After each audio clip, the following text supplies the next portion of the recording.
The annual Catholic Appeal, continuing the tradition of neighbor helping neighbor, responding to Pope Francis's call to serve with love, serving our brothers and sisters throughout life's journey, caring for the less fortunate, walking with those in need. Make your donation of time, talent, or treasure online at diospringfield.org and help us to help our neighbors in need. Support the annual Catholic Appeal. Coming up on this edition of Reel to Reel. I'm Peggy Weber, and I'll be bringing you the story of how to make this Lent more meaningful and spiritual. I'm Terry Hegarty. I'll introduce you to the Diocesan Catholic School teachers who were honored for excellence recently by the Prize Patrol. And Mark Giza brings us a preview of the Son of God in his latest edition of Real Culture. These stories and more are just ahead on this edition of Reel to Reel.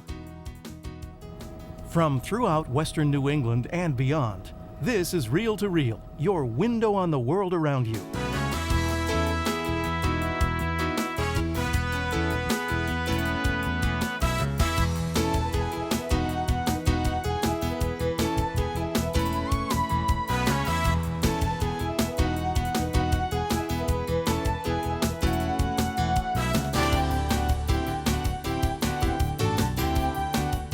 Here is your Reel host, Sharon Roulier.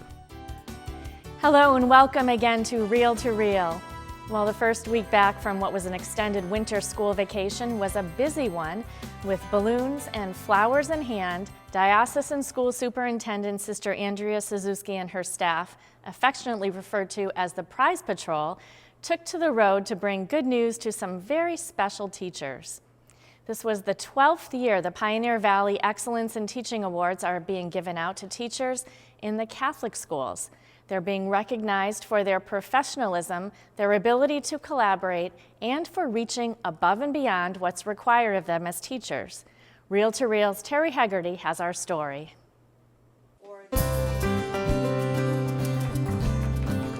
Over the course of 2 days, 6 Catholic school teachers were surprised this week by the annual Diocesan Prize Patrol, which recognized them for teaching excellence. The first stop for the Prize Patrol was right here at St. Thomas School in West Springfield.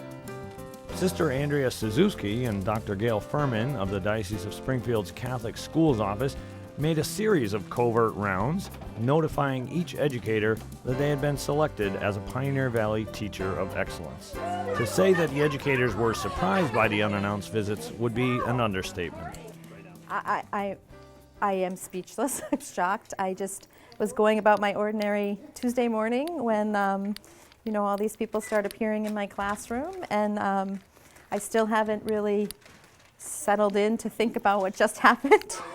Kathleen Hebert's mother and sister joined in on surprising her. I'm shocked. I can't believe, I never expected when you walked in and when people were walking in, I was saying like, okay, what's this? Are you in the middle of a test? We're here for another reason. We are here today to honor your teacher. You have been selected as one of the recipients this year of the Pioneer Valley Excellence in Teaching Awards. So we are extremely... Congratulations. Oh, thank you. I'm very surprised. I mean, I love working here, and to be awarded for doing that is a great honor. That honor is bestowed each year upon both public and private school teachers throughout the Pioneer Valley due to the generosity of the Grinspoon Foundation. The awards were founded by local philanthropist Harold Grinspoon 11 years ago. Today, several local sponsors underwrite the awards.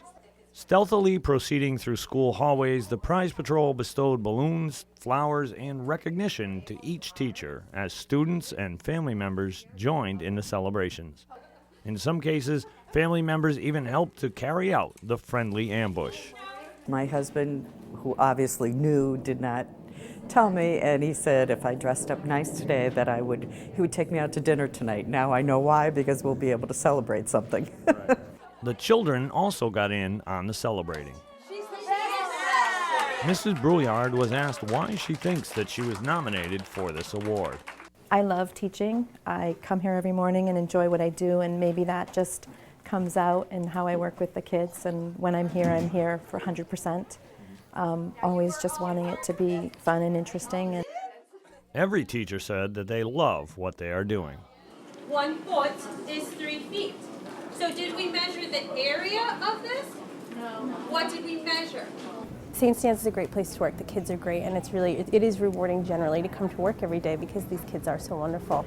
But it is nice to get a little bit extra recognition, to know that the effort you're putting in, the hard work, the time, and the attention you put into your work is somebody notices. Noticing those efforts is very important, says Sister Andrea. Well, first of all, we're very grateful that we do have this award to offer to our teachers, and it's really important to have this time to go into the classrooms, to allow the students, who are the vital part of our educational system, to celebrate with the teachers. The teachers do go beyond the call of duty.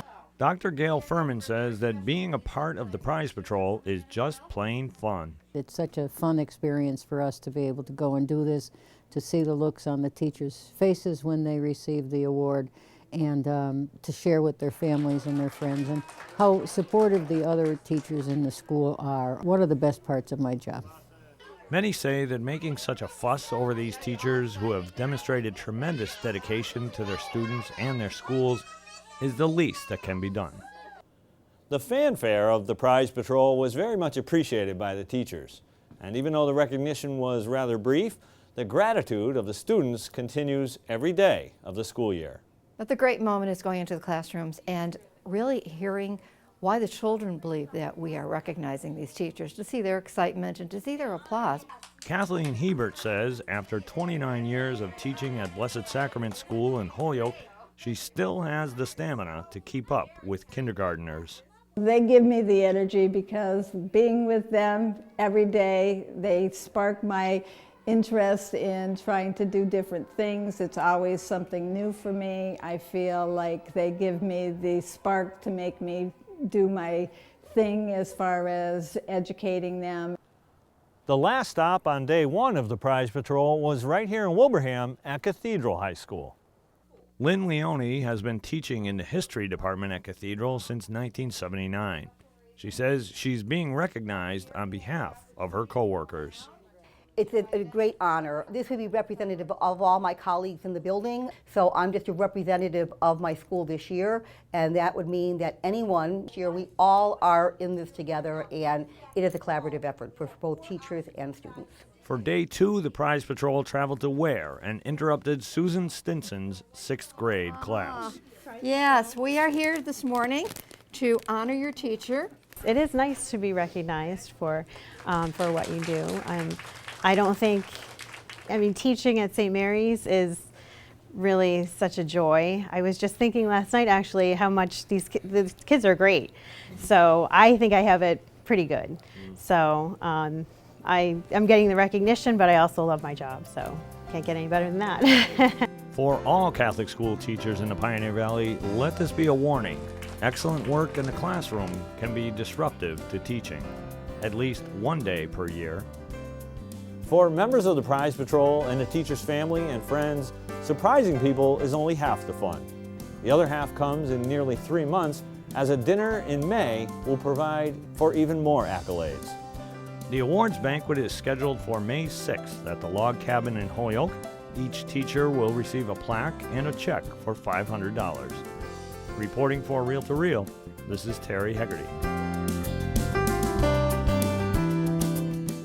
In his Lenten message this year, Pope Francis inspires the faithful to give up, take up, and lift up. Give up material things, including foods, take up charitable habits, and lift up those in need. With Ash Wednesday beginning the 40 days of Lent this Wednesday, Peggy Weber met with Father Warren Savage to talk about this sacred season. This Wednesday begins the solemn season of Lent. It is a sacred time in the life of the Church where Christians are asked to recharge their spiritual batteries. They are marked with the sign of the cross and told to repent and believe in the gospel. Father Warren Savage, a lecturer for religious studies at Our Lady of the Elms College in Chicopee, will be busy this Lent. He is presenting several programs in the area. Lent is the beautiful time. It's actually a retreat time. It's time to go into the desert to kind of refresh ourselves in God's Spirit, to renew ourselves in that practice of praying, reading the scriptures, and being of service to others. Father Savage will co-present a program at DeCecy Hall in Holyoke on the encounter between Jesus and the Samaritan woman on March 3rd, 10th, 17th, and 31st at 7 p.m. He also will lead a Lenten mission at Our Lady of the Blessed Sacrament Parish in Westfield on March 12th, 19th, and 26th, and April 2nd at the 7 p.m. Mass. And he will preach a mission at St. Francis in Belchertown the week before Holy Week. Father Savage says he loves Lent and all of the possibilities the season offers. It's a great time for us to really deepen our relationship with God and with one another. So here we have those 6 beautiful weeks to just concentrate on what the church calls the gift of love. And in that gifting of love to others, we actually bring into the community the presence of Christ. And that's really what Lent's all about, making sure we reflect Christ to others. Father Savage says he tries to make more time for something special each Lent. I love the opportunity just to read the scriptures. For me, this is the wellspring that keeps me grounded in my life with God. It helps me to focus on what's really important in life. And since the scriptures really are about the God zone, to read the scriptures is to step into the God zone and to really make sure that I come up from the God zone looking like one of God's beautiful children, filled with love. This holy season is a time for prayer, fasting, and almsgiving. Catholics between the ages of 18 and 59 are asked to fast on Ash Wednesday and Good Friday. Also, all Catholics ages 14 and older are asked to abstain from meat on Ash Wednesday and the Fridays of Lent. Personal penance, prayer, and acts of charity are also recommended. It is a time to not just give up something. Rather, Father Savage says, you do with less in order to be more. I look at my life and I say, what is it that I need to do less so that I can be more of God's presence in the world? Because we're distracted and attached to so many things. So maybe I need to give up a few things so that I can be more fully what God has asked me to be. And one thing that Father Savage will do more is preach and teach. I live and breathe evangelization. Matter of fact, I'm holding this book, The Joy of the Gospel. Pope Francis's apostolic exhortation is a challenge to the church. This is his pastoral plan for the church, that we proclaim the gospel with joy. Father Savage loves evangelization. And one of the tools he's using this season is our own Catholic Mirror, where he will be a guest columnist and talk about the importance of the resurrection. Whether it is through the Catholic Mirror, devotional books, inspirational reading, daily Mass, the Rice Bowl Initiative, or lecture series, opportunities abound for people to make this Lent a meaningful one. The calendar on iobserve.org lists many more programs and missions. These next 40 days are a great chance to grow. For Real to Real, I'm Peggy Weber. Thanks, Peggy. And well, I guess I have a few more days to figure out my Lenten plan. And for a listing of various parish events marking the season of Lent, check out our website at iobserve.org. Still to come on Real to Real. I am coming soon. Mark Giza takes a look at the Son of God. And is it really the burial cloth of Jesus Christ? These stories and more are still to come on this edition of Real to Real. Seek ye first the kingdom. The Chalice of Salvation, your weekly spiritual connection. I'm Passionist Brother Terrence Scanlon, your Chalice host, inviting you to take time and worship with us on Sunday morning.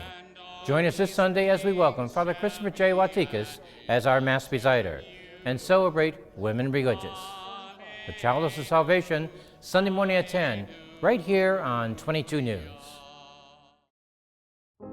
The annual Catholic Appeal, continuing the tradition of neighbor helping neighbor, responding to Pope Francis's call to serve with love, serving our brothers and sisters throughout life's journey. caring for the less fortunate, walking with those in need. Make your donation of time, talent, or treasure online at diospringfield.org and help us to help our neighbors in need. Support the annual Catholic Appeal. Join hundreds of men from across the Diocese of Springfield and beyond to spend a day focused on God at the 12th Annual Catholic Men's Conference on Saturday, March 29th at the Bellamy School in Chicopee. This year's theme is Return to Me with All Your Heart and will feature a keynote address by Cardinal Sean O'Malley of Boston. Other speakers will include Ralph Martin of Renewal Ministries and Brian Mercier of Rock Group Ministries, as well as local singer and writer Denny Flynn, who will share his insights on mercy. There will be time to visit exhibits, to receive the Sacrament of Reconciliation, to pray, and to spend time with other men talking about their faith. Women of the diocese and beyond will have their time for faith sharing when they come together for the 7th Annual Catholic Women's Conference on Saturday, April 26th at Bellamy School in Chicopee. Noted Catholic author Lisa Henday, founder of CatholicMom.com, will keynote the day. Joining her as speakers will be Sister of St. Joseph Eleanor Spring, group facilitator at Western Mass Regional Women's Correctional Center, whose topic will be the God of Surprises, and author Carrie Weber, managing editor of America Magazine, who will speak about mercy in the city. For more information on the Women's Conference, call 452-0812. For the Men's, call 549-0300, extension 12, or log on to iobserve.org and look for the hot link to the Men's and Women's Conferences. Sign up now.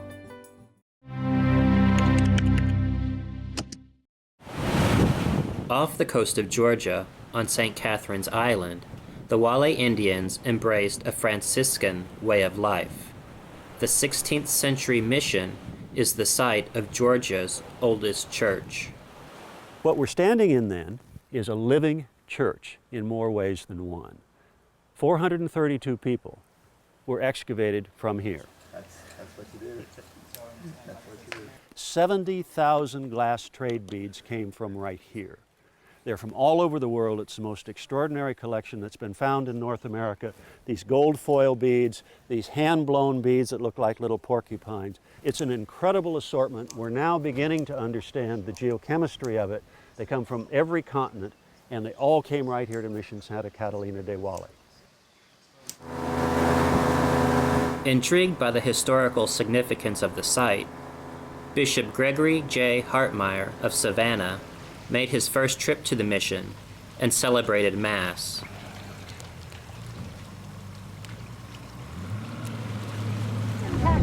Bishop Hartmeyer is now in charge of advancing the sainthood cause of 5 Spanish friars who were murdered by American Indians in 1597. There is no way that 2 barefoot friars came in here and shoved around 300 armed warriors around here. The Franciscans are the Peace Corps. They're cultural brokers. They're coming in, they're living here, they're teaching Catholicism for sure, but they're also finding a way for these Indian communities to stay intact. And if it were not for the Franciscans, these tribes would have disappeared 150 years earlier. Now, archaeologists are racing Mother Nature and rising sea levels. The projections are, depending on which assumptions you make, we could lose this church in the next century.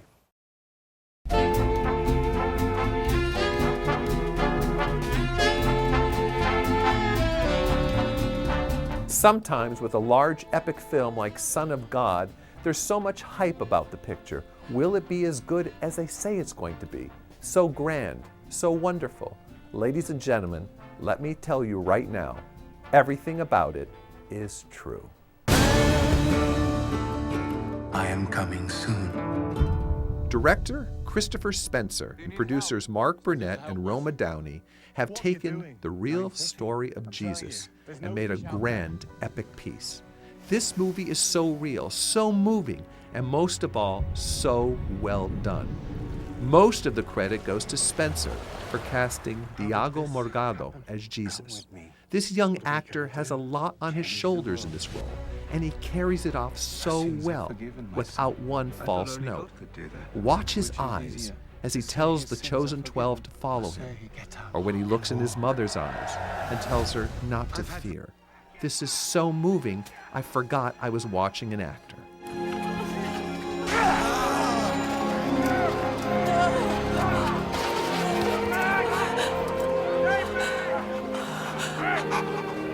my son. Don't be afraid. Everything is possible with God.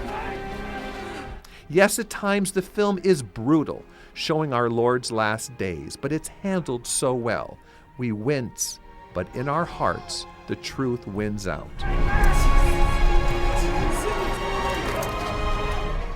I could go on and on and on about this film. The power it has, the lasting effect it will have on you. But most of all, it makes us all stop and think about how real God's love was for his people, and his true gift was to all of us. Your hunger for righteousness will be filled through me. Who knows what Pilate will do if the crowds run out of control? That man, Judas, he wants to help us. I will crush any rebellion. Save us from the Romans, Lord! There is something unusual about him. Son of God is a film that opens up our hearts and souls. And in this day and age, we need more films like this. One of you here will betray me to my enemies. I want someone to tell me, what is the soul of a man? Are you the Son of God? And thanks to the Office of Faith Formation groups from around the diocese who'll be gathering together for a matinee viewing of this film on March 8th at the Rave Theater at the Eastfield Mall. To get tickets, you can go online to www.cinemark.com starting March 4th. And for more information on this event, you can call Lois at 413-452-0812. I am coming soon. And you can see my reviews, as well as read other movie reviews provided by the U.S. Conference of Catholic Bishops online at iobserve.org. That's iobserve.org. And also, I must comment on the beautiful music by music director Hans Zimmer. Zimmer has won countless Academy Awards for scoring such wonderful, wonderful films. And his musical scoring of Son of God is truly one of his best. In a few weeks, the new big epic film, Noah, starring Russell Crowe, directed by one of my favorite directors, Aaron Aronofsky. For Real Culture, I'm Mark Giza. Enjoy this wonderful weekend. The Shroud of Turin is the most analyzed artifact in the world, yet it still remains a mystery. The 14-foot-long linen cloth that has been in Turin, Italy for more than 400 years bears the faint front and back image of a crucified man, believed by millions to be the actual burial shroud of Jesus. It is kept in the Cathedral of St. John the Baptist in Turin, Italy, and is rarely available for viewing. However, Pope Francis just announced viewing between April and August of 2015. While some debate its authenticity, recent scientific studies seem to support it. There is one local expert who has spent more than 30 years researching the famous cloth. Last March, David Martin met up with him and he files this report. On Palm Sunday, parishioners at St. Mary Church in Westfield said they could actually feel the pain and suffering Christ endured during the Passion and Crucifixion as audience members of Science and the Shroud. The program about the Shroud of Turin was presented by Andre Chapdelaine, a parishioner at St. Francis of Assisi Parish in Belchertown. Andre said it was his parents who first inspired his interest in the Shroud of Turin, after they took a trip to the Holy Land and actually viewed this holy relic. My hunger for knowledge and research of the Shroud was just activated, and I've gone nuts researching. And through all the information that I found, I had to share it, because there's so many people out there who need something concrete to believe in their faith. And to me, this is the cornerstone of my faith. Andre uses slides as visual tools and evidence during Science and the Shroud. He described various tests the Shroud has been given over the years, including the VP-8 imager, which is used by NASA to create a digital effect of an object. He said this test proved that there was a body under the shroud because the image that appears is three-dimensional.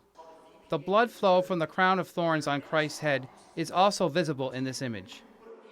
How deep do you have to puncture yourself anywhere in your body to create that big a blood flow? That's a pretty deep puncture. Your scalp is very thin. It's one of the most tenderest points to actually inflict and the maximum amount of pain you're going to get. Because when those thorns went through, there isn't a whole lot of skin in your hit scalp.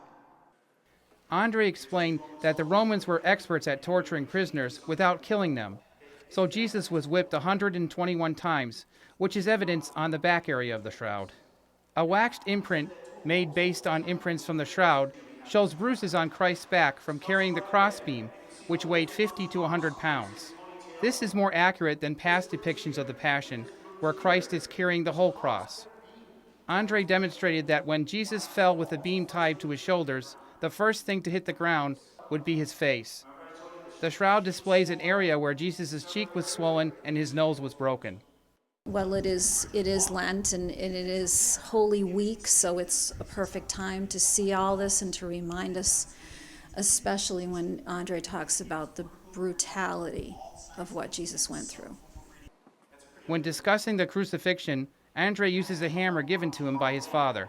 This is a reminder that his parents inspired his interest in the shroud. He said that since Jesus died for our sins, every time they sin, he wants others to think of steel hitting steel and imagine that going into flesh. You lie, you cheat, you steal, you disobey your parents. Andre said many years ago, science used body parts from a mortuary to prove that Christ's hands were nailed through the wrist, as is evidenced on the shroud. When a spike was nailed into the palm of hands and weight put on them, the hands fell apart each time. When nails were hammered into the wrists, the arm held up even with the weight on it. Andre explained that on the shroud underneath the blood fibers are white fibers, which means there are two different acts that took place. The transfer of Christ's blood would have happened when Jesus was wrapped in the shroud. He said 36 hours later on Easter morning, where the cloth touched the body, some sort of radiation made the faint imprint of the shroud, which is viewed today. St. Mary parishioner Jay Rickey said experiencing science in the shroud was a reaffirmation of his faith. It was certainly interesting to learn about all the things that, in a way, that Andre presented it, that line up with regard to the image, how it was made, what we know about what happened to Jesus in the crucifixion. Andre is presently in the process of creating a website, business cards, and letterhead to start sending out letters to area parishes. He wants to get the message out there, especially to young people who can go online in this information age and verify every fact he presents to them in Science and the Shroud. For Real to Real, I'm David Martin. And if this has piqued your interest, the Shroud of Turin Education Project will be presented on Monday, March 10th at 7 p.m. at the Catholic Newman Center at the University of Massachusetts at Amherst. The presentation is a fast-moving, big-screen experience using more than 200 images. A rare museum-quality, life-size replica of the Shroud will also be on display, and admission is free. For more information, you can find a link on our website at iobserve.org, as well as a recent story on some scientific findings on the Shroud of Turin. And for this week, that's Real to Real. To keep up to date on all of the news on the Catholic Church in the Diocese of Springfield and around the world, log on to our news and information site 24 hours a day, iobserve.org, and there you will find daily news reports from our local Catholic communications team, as well as from Catholic News Service. That's iobserve.org. And join me again right back here next week at this same time for another edition of Real to Real, your window on the world around you. Have a great week. Real to Real is a production of the Catholic Communications Corporation, funded in part by the annual Catholic Appeal, and the support of you, our faithful viewers.